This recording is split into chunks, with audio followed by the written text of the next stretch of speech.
All right, question number 3 asked, which represents the list of possible solutions to a polynomial? So let's go over a question like that. So we're going to do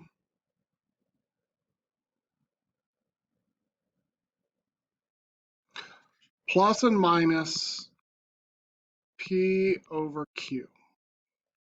So I have to know what P is and I have to know what Q is.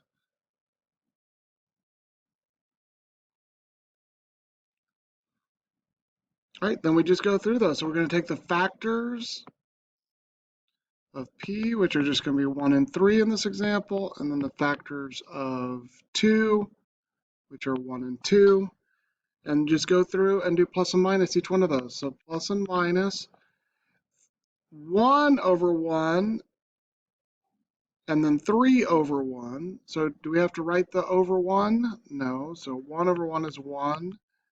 3 over 1 is 3.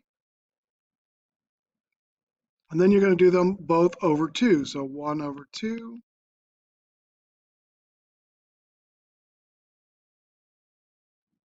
And then 3 over 2. And then, of course, if any of those fractions can reduce, you need to reduce the fractions.